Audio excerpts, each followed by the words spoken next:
어떤 분이 자신이 운영하는 블로그에다가 도심 속에서 살아가는 바쁜 현대인의 삶에 대한 그 마음을 담은 그런 짤막한 시를 적었습니다. 그 시를 제가 한번 여러분들에게 한번 읽어드리고 싶은데요, 한번 읽어드리겠습니다. 언제나 바쁘다. 시간이 지날수록 건물의 높이는 하늘을 찌를 기세. 숨 돌릴 틈도 없다. 휴식은 찰나의 시간처럼 지난다. 목을 조르는 넥타이를 풀고 도시를 벗어나 한적한 시골의 모습을 그려본다. 빌딩 속에 가득한 우리가 아닌 정겨운 고향 속의 우리. 이 시에서 말하고 있는 것처럼 정말 많은 사람들이 바쁘게 그렇게 살아가고 있습니다. 여러분들은 어떠십니까? 여러분들 많이 바쁘시죠? 하루가 너무나도 빠르게 지나가는 것들을 여러분들 몸소 느끼며 그렇게 살아가고 있을 것입니다. 지난주에 함께 나눈 것처럼 아이들은 시간의 그 속도가 정말로 느리게 그들은 느껴진다고 하는데 우리는 왠지 이렇게 빠르게 느껴지는지 정말 바쁜 그런 나날을 보내고 있는 줄 압니다. 아침에 일어나서 어떤 분은 아이들을 열심히 밥을 먹여서 학교에 보내고, 그리고 또 어떤 분들은 또 직장에 나가서 하루를 열심히 직장 생활하면서 그렇게 보내고, 또 사업하시는 분들은 사업이 잘 운영되기 위해서 동분서주하면서 여기저기 뛰어다니는 그런 모습으로 아마 그렇게 살아가고 있는 줄 압니다. 근데 그만큼 우리가 바쁘게 살아감에도 불구하고 특별히 여기 계신 여러분들을 바라봤을 때 아마 여러분들은 다른 사람들보다, 특별히 예수님을 믿지 않는 사람들보다 더 바쁘지 않을까 그런 생각도 해봅니다. 왜냐하면 그리스도인으로 살면서 또 주일날에 이렇게 교회에 나와서 하나님을 예배하고 또 봉사하고 주중에도 나와서 이것저것 일들을 처리하고 하는 그런 여러분들의 섬김의 모습들을 보면서도 그리스도인으로 살면서도 여러분들 그 외에도 너무나도 바쁜데 그리스도인으로 살면서도 그런 바쁜 삶을 산다는 것 정말로 대단한 줄 압니다. 그래서 한번 이 시간에 한번 옆에 분한테 정말 존경스럽습니다, 대단하십니다, 한번 이렇게 한번 이야기 나눴으면 좋겠습니다. 예. 정말로 바쁜 일상생활 속에서 그리스도인으로 그렇게 살아가면서 열심히 하나님을 섬긴다는 것 너무나도 훌륭한 것이라고 저는 그렇게 확신을 합니다. 오늘 본문 말씀을 보면은 우리도 그렇게 바쁘게 살고 있지만은 또 다르게 바쁘게 살아가고 있는 한 분을 우리는 볼 수 있습니다. 지난주에도 한 분을 소개시켜드렸죠, 솔로몬. 근데 오늘은 다른 분을 소개시켜드리는데요, 바쁘게 살아가셨던 분 누구십니까? 바로 예수님입니다. 오늘 본문을 우리가 잘 들여다보면 예수님이 참 바쁘게 사셨다라는 것이 이게 확연하게 우리는 발견할 수 있습니다. 본문 35절에 보면은 그날 저물 때에 제자들에게 이르시되 우리가 저편으로 건너가자라고 그렇게 말씀하고 있는 것을 보게 됩니다. 여기서 그날 저물 때에, 특별히 그날이라는 단어가 의미하는 것이 무엇인지를 한번 우리는 들여다봐야 됩니다. 그것을 우리가 찾기 위해서는 바로 4장 말씀, 오늘 본문 말씀 위에 있는 전체적인 말씀들을 우리가 훑어봐야 하는데 4장 1절에 보면은 그렇게 말씀합니다. 예수께서 다시 바닷가에서 가르치시니 큰 무리가 모여들거늘 예수께서 바다에 떠있는 배에 올라앉으시고 온 무리는 바닷가 육지에 있더라 라고 말씀합니다. 이 모습은 뭐냐면은 예수님께서 가르치는 장면을 묘사하고 있는 겁니다. 예수님은 바닷가 편에 배에 오르셔서 수많은 그 군중들, 회중들을 모아놓고서 지금 천국 복음을 전하고 계신 겁니다. 그리고 그뿐만이 아니라 다른 사람들과 또 다른 시간들을 가지면서 비유를 말씀하시고 비유를 설명하시는 그런 장면이 계속해서 나오고 있습니다. 바로 윗 내용에서 우리가 알 수 있는 것처럼 예수님은 하루 종일 사람들을 가르쳤습니다. 하루 종일 계속해서 가르치는 것 쉬운 일이 아닙니다. 정말로 에너지가 많이 허비되는 일이고 너무나도 힘든 그런 일이었습니다. 그리고 하루를 정말로 바쁘게 사신 그 예수님의 모습을 우리는 볼 수 있는 것입니다. 저물 때라는 그런 말도 같이 있죠. 그날이 저물 때에, 저물 때라는 것은 바로 사역이 이제 마무리되고 있는 그런 시점을 의미하는 것입니다. 그러한 사역이 마무리되는 그런 시점 가운데서 예수님은 지금 피곤한 육신을 가지고서 지금 계신 겁니다. 그럼에도 불구하고 제자를 향해서 우리가 저편으로 건너가자라고 그렇게 말씀하신 그 예수님, 정말 대단하지 않으십니까? 에너지가 얼마나 넘치기 때문에. 사실 지금 저와 예수님의 모습을 이렇게 비교해 본다면요, 저는 성능이 너무나도 좋은 스피커를 통해서 지금 마이크로 여러분들에게 하나님의 말씀을 전하고 있습니다. 제가 조그만 목소리로 전해도 스피커에서 여러분들이 들릴 수 있을 정도의 그런 볼륨으로 여러분들이 잘 들을 수 있습니다. 그렇지만 예수님 당시에 예수님이 바닷가 편에서 배에 오르셔서 청중들을 가르쳤던 그 상황을 여러분들 상상해 보십시오. 그들을 가르칠 때 예수님께서 얼마나 목청을 높이시면서 천국은 이런 것이다 막 그러면서 막 그들에게 가르쳤겠습니까? 정말로 힘든 그런 시간을 하루 종일 예수님은 보내신 것입니다. 그럼에도 불구하고 예수님은 제자를 향해서 우리가 저편으로 건너가자 이렇게 말씀합니다. 왜 이렇게 예수님께서 바쁘게 사셨을까요? 그 이유는 예수님께서 이 땅에 계시는 동안에 할 일이 너무나도 많이 있었기 때문입니다. 오늘 본문 뒤에 나오는 마가복음 5장에서 우리가 알 수 있듯이 예수님은 배를 타고 건너편으로 건너가자라고 말씀하시고 건너편에 도착하자마자 하신 사역이 있는데 그것은 거라사 강인, 그를 돌봐주는 사역을 예수님께서 하셨습니다. 군대 귀신에 들렸던 그 거라사 강인을 자유케 해주는 그런 사역을 곧바로 하신 것입니다. 그뿐만이 아닙니다. 그 사역을 마무리 짓고서 또다시 바다 건너편으로 또다시 가는 그 예수님의 모습을 우리는 볼 수 있습니다. 정말로 바쁘게 그렇게 하루하루를 그렇게 살으셨던 그 예수님, 그 예수님께서 왜 그렇게 바쁘게 살으셨을까요? 그것은 다른 것이 아니라 바로 예수님이 갖고 계셨던 사명 때문입니다. 우리가 누가복음 4장 18절과 19절 말씀, 그 말씀을 보면은 예수님이 어떠한 사명을 갖고 이 땅에 오셔서 그 일을 행하셨는지를 자세히 보여주고 있습니다. 그것을 흔히 우리는 예수님의 사명 선언문이라고 그렇게 말들을 합니다. 제가 그 말씀을 읽어드리도록 하겠습니다. 주의 성령이 내게 임하셨으니 이는 가난한 자에게 복음을 전하게 하시려고 내게 기름을 부으시고 나를 보내사 포로된 자에게 자유를, 눈먼 자에게 다시 보게 함을 전파하며 눌린 자를 자유케 하고 주의 은혜의 해를 전파하게 하려 하심이라. 바로 예수님의 사명 선언문인 것입니다. 그 주님의 그 은혜의 해를 전파하기 위해서 예수님께서 가지고 계신 그 사명을 온전히 이루어 나가기 위해서 예수님은 이 땅에 오셔서 정말 공생의 기간 동안에 고군분투하시면서 그렇게 바쁘게 하루하루를 사셨던 것입니다. 근데 예수님만 바쁘게 산 것이 아니었죠. 예수님이 바쁘게 살다 보니까 그를 따랐던 제자들은 어땠을까요? 그들도 마찬가지로 바쁘게 살 수밖에 없었습니다. 그런 것들을 바라보면서 우리가 예수님을 따라 산다는 것, 그리스도를 따라 산다는 것이 무엇인지에 대해서 오늘 우리가 함께 나누었으면 좋겠습니다. 우리가 먼저 예수님을 따라 산다는 것이 무엇인지에 대해서 우리가 함께 나누기 전에 우리 스스로가 한번 생각해 봐야 할 것이 있는데, 그것은 바로 우리는 무엇을 위해서 바쁘게 살아가고 있는가에 대한 것을 우리가 점검해 봐야 합니다. 자, 여러분들은 무엇을 위해서 바쁘게 살아가고 있습니까? 특별히 그리스도인으로서 우리가 살아갈 때 우리는 어떤 사명을 가지고서 이 땅에서 살아가고 있는지 그것도 함께 생각하면서 오늘 말씀을 우리가 자세하게 한번 좀 봤으면 좋겠습니다. 자, 우리는 앞서 말씀드린 것처럼 너무나도 바쁘게 이 세상을 살아가고 있습니다. 그 삶 속에서 고군분투하면서 우리의 에너지와 우리의 모든 것들을 쏟아가면서 살 때가 너무나도 많이 있습니다. 특별히 많은 돈을 벌기 위해서 그러할 때가 있고요, 높은 자리에 오르기 위해서, 그리고 남들보다 더 좋은 학식과 지식을 얻기 위해서 그렇게 열심히 고군분투하면서 살 때가 있습니다. 제가 지금 이렇게 말씀드렸다고 해가지고 많은 돈을 버는 것, 그리고 높은 지위에 오르는 것, 그리고 좋은 지식을 습득하는 것, 이 모든 것들이 나쁘다라고 말씀드리는 것은 아닙니다.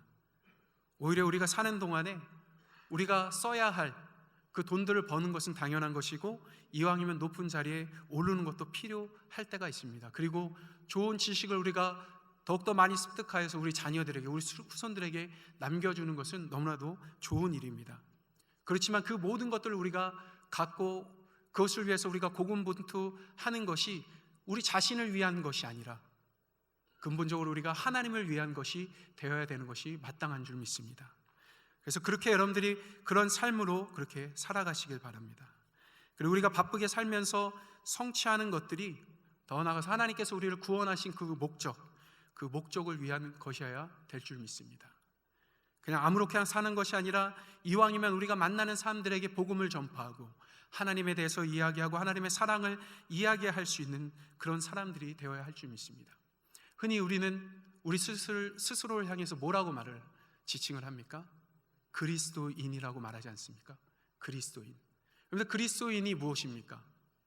그리스도인에 대해서 아주 간단하게 말하면은 다른 말이 필요 없습니다. 바로 그리스도를 따르는 사람, 그리스도를 따르는 사람이 그리스도인인 것입니다. 정말로 우리가 그리스도를 따르는 사람이라고 한다면은 예수님께서 가셨던 그 사명이 곧 우리의 사명이 되어야 할 줄 믿습니다.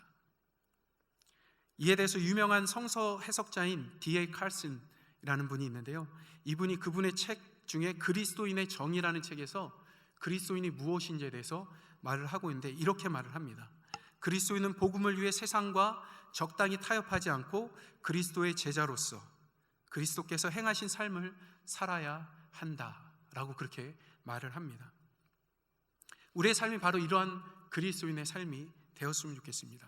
무의미하게 바쁘게 사는 그런 삶이 아니라 정말 이 세상 것들과 적당하게 타협하면서 우리가 사는 그런 삶이 아니라 정말로 그리스도께서 우리들 삶 속에 행하신 그 삶을 살아가는 그런 그리스도인으로서의 삶을 우리가 살아갔으면 좋겠습니다. 그래서 우리가 그리스도를 본받아 사는 것도 좋지만은 이왕이면은 우리의 삶이 그리스도를 사는 삶이었으면 좋겠다는 것입니다.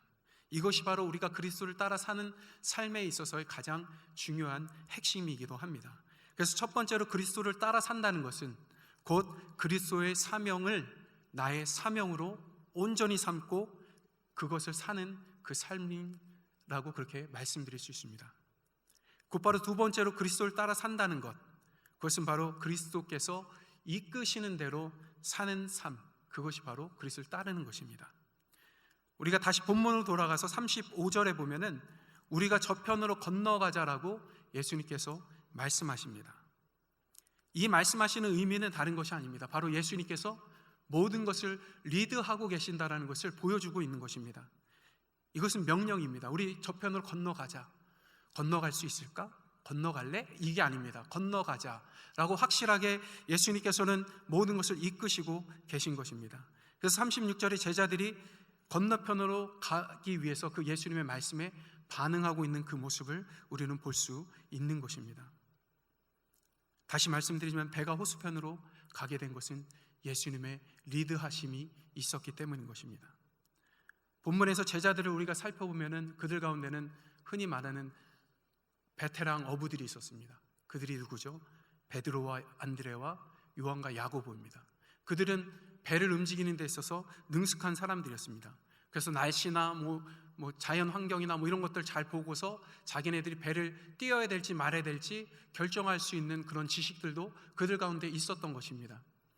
반면에 예수님은 전혀 그런 인간적으로 보면 그런 지식이 없는 그런 분이셨죠. 그렇지만 그럼에도 불구하고 그 리드를 따라서 움직이는 제자들의 모습을 우리는 볼 수 있습니다. 바로 이것처럼 우리의 삶이 그러한 삶이 되어야 되는 것입니다. 우리들 삶 속에 우리가 가지고 있는 수많은 지식과 우리가 잘 알고 있는 경험된 그런 것들이 우리들 삶 속에 있다 할지라도 하나님께서 우리에게 말씀하시면은 그 말씀대로 반응하고 순종하며 나아가는 삶이 우리들 삶 속에 있어야 하는 것입니다. 하나님 우리를 향해서 날마다 말씀하십니다. 날마다 우리를 향해서 무엇을 하라라고 우리를 향해서 지시하시고 우리를 인도하고 계십니다. 그렇다면은 그것에 반응하면서 순종하는 삶이 마땅히 그리스도를 따르는 사람들 가운데 있어야 하는 것입니다. 그래서 여러분들이 삶 가운데서 그래서 예수님을 따르면서 날마다 순종하는 예수님의 인도하심을 의지하면서 그렇게 나아가는 여러분들이 되시길 주님의 이름으로 축원합니다.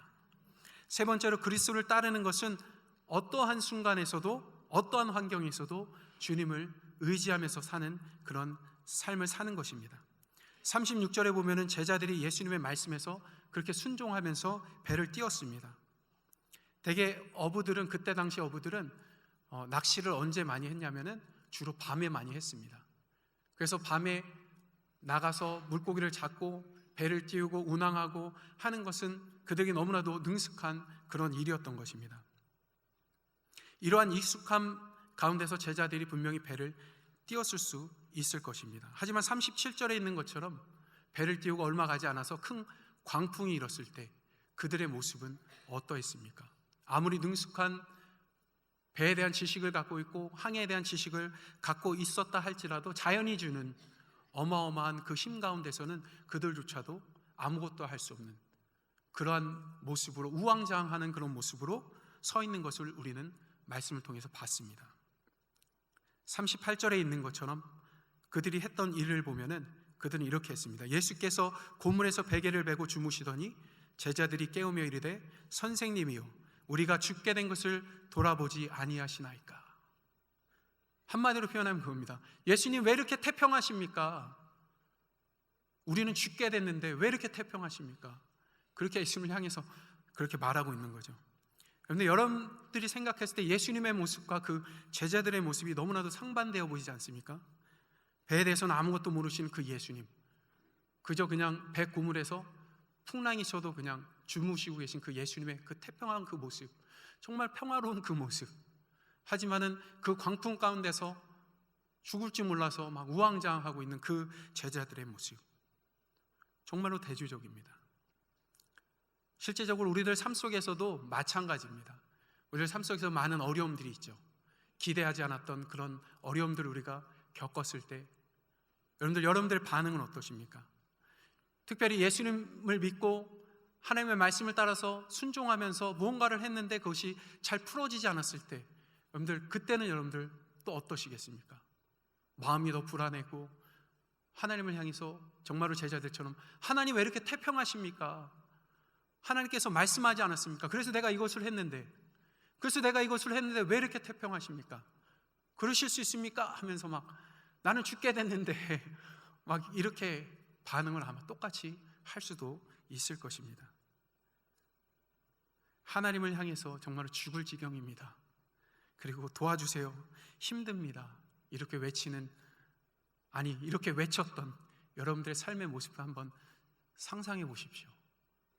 그때 예수님, 그때 하나님은 우리들 가운데 어떻게 하고 계셨는지. 자, 여기서 여러분들에게 한 가지 질문을 드리고 싶은데요, 왜 이렇게 예수님은 평안하게 백고문에서 주무시고 계셨을까요? 제가 친절하게 답을 여러분들이 선택할 수 있도록 두 가지 옵션, 지난 수요일 날은 네 가지를 드렸는데 네 가지를 드리니까 다른 답을 하시더라고요. 제가 원치 않는 답을. 그래서 두 가지로 줄였습니다. 첫 번째, 하루 종일 수많은 사람들 대상으로 목청을 높여서 천국 복음을 전하시다 보니까 에너지가 다 소진돼서 이제 푹 주무셨다. 두 번째, 예수님 바로 그분 당신이 모든 만물의 주관자이신 고로 곧 하나님이시기 때문에 그 어떤 풍랑과 어려움이 있어도 예수님 앞에서는 아무것도 아니기 때문에 예수님이 그렇게 태평하게 주무실 수 있었다. 예, 2번. 이렇게 짧게 드려야지 정확한 답이 나와요. 예, 2번입니다. 바로 예수님은 만물의 주관자이십니다. 그렇기 때문에 어떤 풍랑이 일고 어떤 어려움이 있어도 그분 앞에서는 아무것도 아닌 것입니다.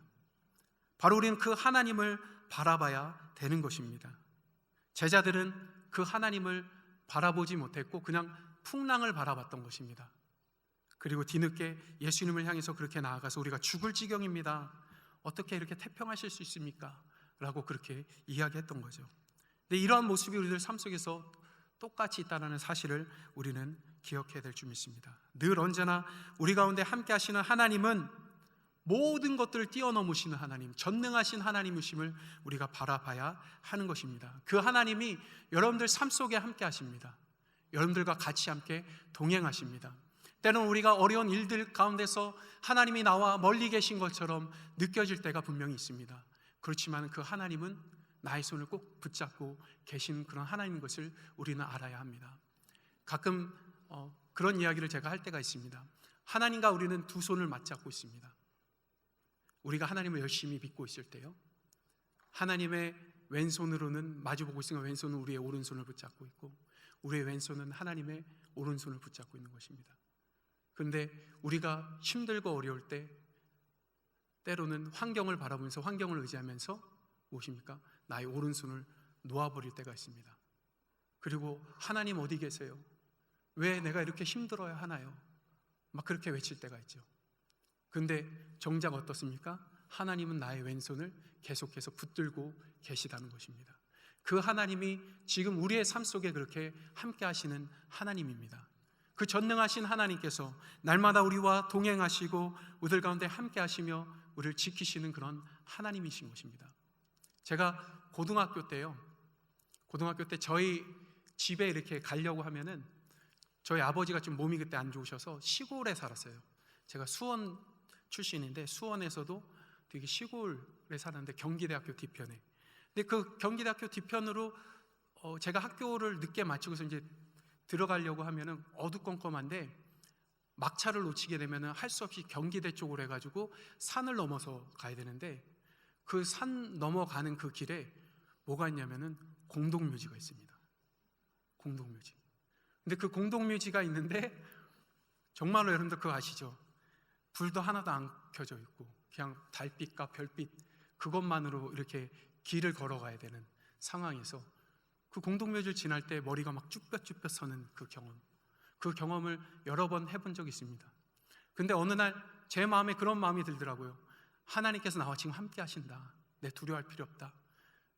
공동묘지 바라보지 말고 하나님과 대화하면서 가자. 그래서 하나님과 대화하면서 왔습니다. 하나님, 나와 지금 함께 하시죠. 하나님, 내가 오늘 이렇게 살았는데요. 하나님, 나의 삶 속에서 이렇게 살았던 것 어떻게 생각하세요? 제 나름대로 막 그렇게 하나님이 함께 하신 것을 믿음으로 바라보면서 그렇게 그 길을 걸어갔던 적이 있습니다. 그리고 때로는 그러함에도 불구하고 힘들 때는 이런 찬양을 불렀습니다. 어떤 찬양이냐면은 갑자기 생각이 안 나네요.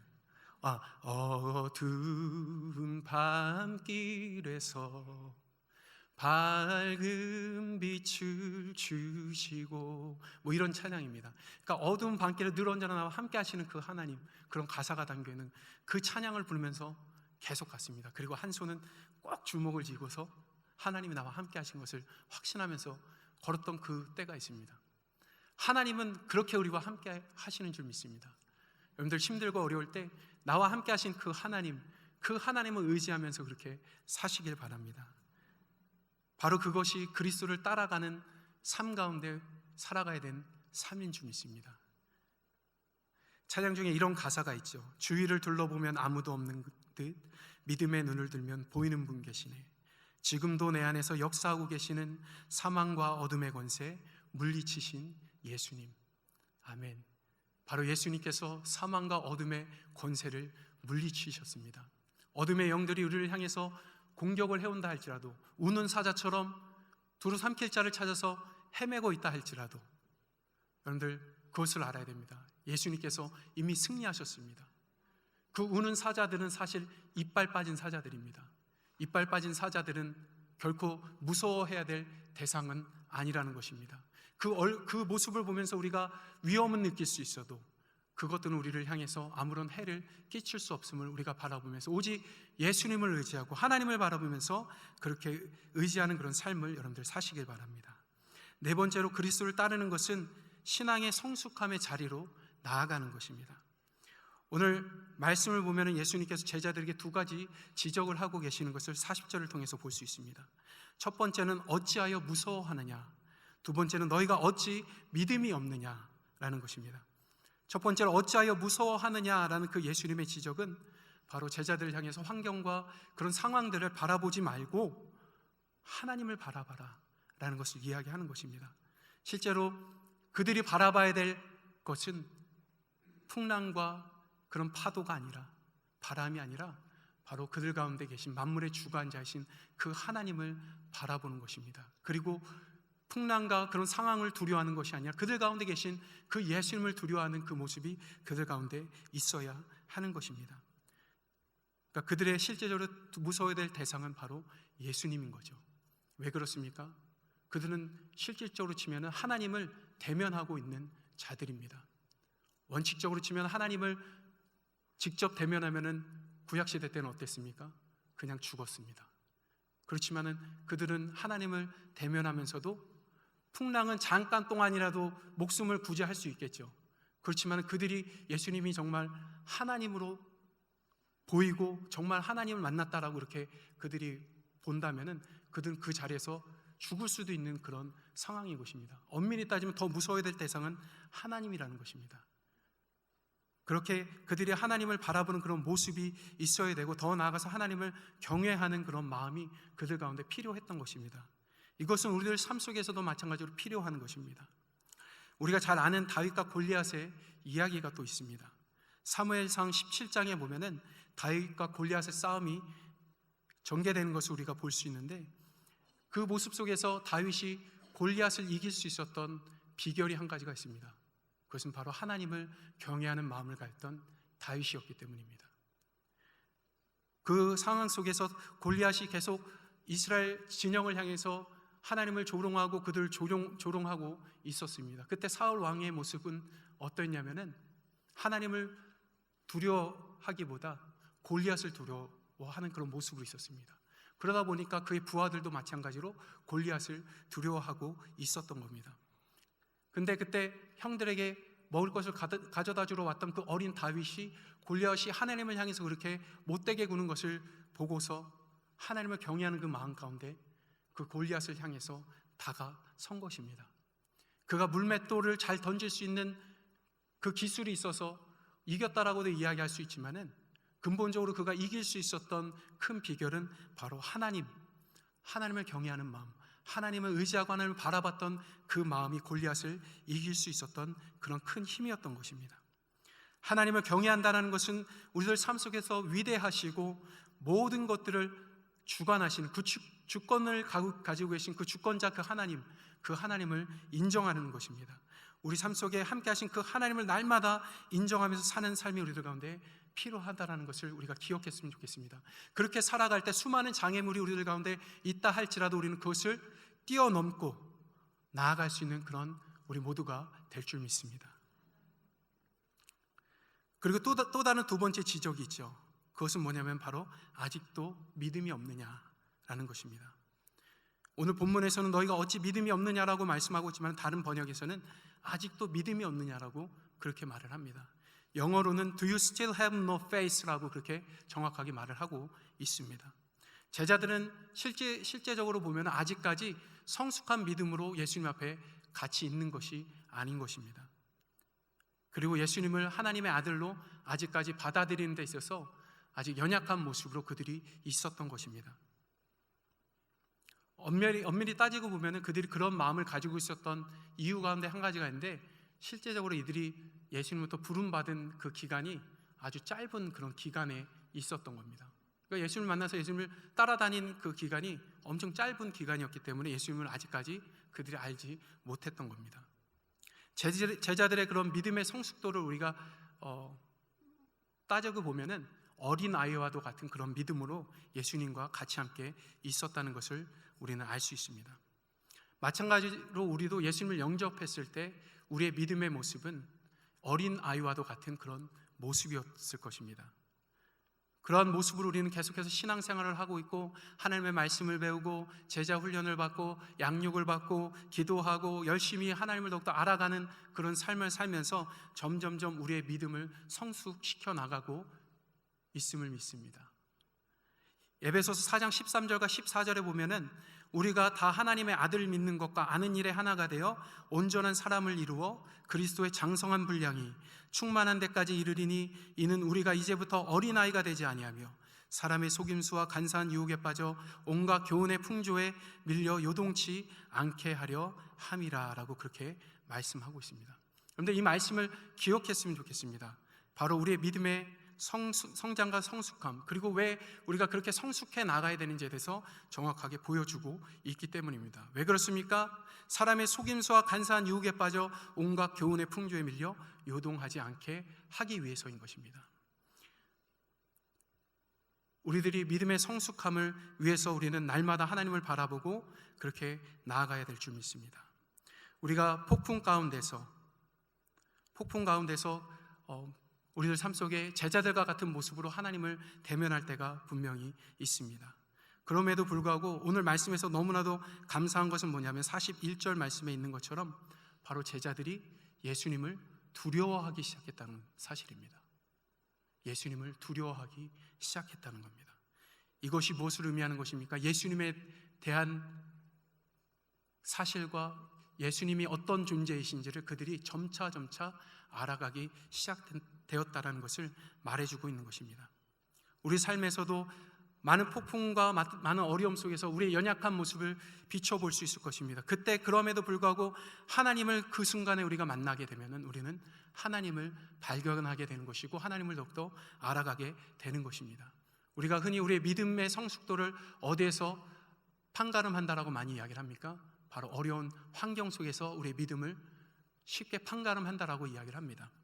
그때 우리가 하나님을 만났다라고 인정하고 그리고 그 만난 하나님을 우리 마음에 새기면서 하나님께서 나의 이러한 환경 속에서 하셨던 일들을 기억하면서 그렇게 나아간다면은 우리는 그것을 통해 믿음이 더욱더 성숙해지고 그 하나님에 대해서 더욱더 알아가는 그런 삶을 살게 되는 것입니다. 그래서 제자들이 말한 것처럼 과연 그가 누구기에 바람과 바다도 순종하는가? 바람과 바다도 순종하는가? 그런 질문을 그들이 하면서 그 예수님을 더욱더 알아가는 그런 단계 가운데로 나아갔던 것처럼 우리 삶에도 그런 일들이 있을 줄 믿습니다. 그래서 그리스도를 온전히 쫓는다는 것은 비록 우리의 믿음이 연약하고 우리가 환경과 여러 가지 상황들을 두려워하는 그런 모습으로 우리가 살아간다 할지라도 우리의 하나님을 더욱더 발견하면서 성숙해 나아가는 그런 믿음의 자리로 나아가는 그런 삶이 바로 예수 그리스도를 따르는 삶이라는 것을 여러분들 기억하시기 바랍니다. 오늘 말씀을 정리하면 이렇습니다. 바로 그리스도를 따른다는 것은 곧 그리스도의 사명을 나의 사명으로 여기면서 사는 것입니다. 그리고 그리스도를 따른다는 것은 그리스도의 이끄심에 그대로 순종하면서 따르며 그렇게 사는 것을 말하는 것입니다. 그리고 그리스도를 따르는 것은 우리의 만물의 주관자이신 그 전능하신 그 하나님이 나와 늘 언제나 함께 하심을 인정하고 바라보면서 하나님을 경외하는 그 마음으로 그 하나님을 의지하며 나아가는 그런 삶인 것입니다. 그리고 그리스도를 따른다는 것은 바로 우리의 신앙의 성숙함의 자리로 나아가는 것입니다. 그래서 우리의 삶이 그렇게 그리스도를 따르는 그런 삶이 되었으면 좋겠습니다.